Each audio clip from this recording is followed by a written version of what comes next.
একবার চিন্তা করে দেখছস তোর অবস্থাটা হবে কি? একদম শেষ হয়ে যাবে, বুঝছস? একদম শেষ হয়ে যাবে, তোকে তো কেমনে বলি। কিন্তু সেদিন আমায় বিশ্রামি, কিন্তু সেদিন তুই আমায় ভাবি না। দেখছেন দেখছেন, হ্যাঁ করে গিয়ে কথাটা বল। আসসালামু আলাইকুম। একটা টিকটক বানানো যাবে আপনারা সবাই ভালো আছেন? আমি আজ ভালো নেই। এই জন্য ভালো নেই, যাকে আমি মন দিয়েছি সে আমার সাথে ছলনা করে চলে গেল।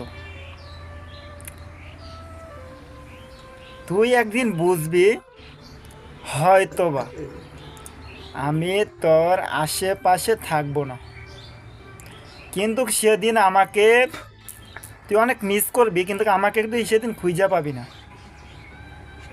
কারণ আমি তোকে সত্যকারের ভালোবেসেছি, তুই তার মূল্য আমাকে দিলি না।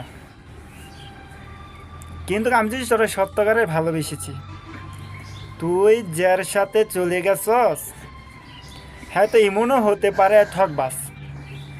যদি ঠকবাস হয়ে থাকে, আল্লাহ না করুক, যদি এরকম হয় তখন তোর অবস্থাটা হবে কি? একবার চিন্তা করে দেখছস তোর অবস্থাটা হবে কি? একদম শেষ হয়ে যাবে, বুঝছস? একদম শেষ হয়ে যাবে, তোকে তো কেমনে বলি। কিন্তু সেদিন আমায় বিশ্রামি, কিন্তু সেদিন তুই আমায় ভাবি না। দেখছেন দেখছেন, হ্যাঁ করে গিয়ে কথাটা বলতে গেলে যে মাসি এসে যে মুখের মধ্যে বয়, মনটাকে সারবারা সালারা দিলে মাইরালা।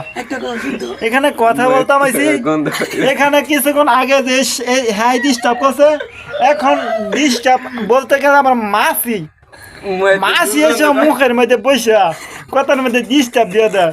তার মানে এই মুহূর্তে আমি কথাতে বলতাছি, এটা কই মানে সোজা কথা মাসিও চাইতেছে না মানে কথা বলতাম, বুঝছেন? মাসিও আমার দিতেছে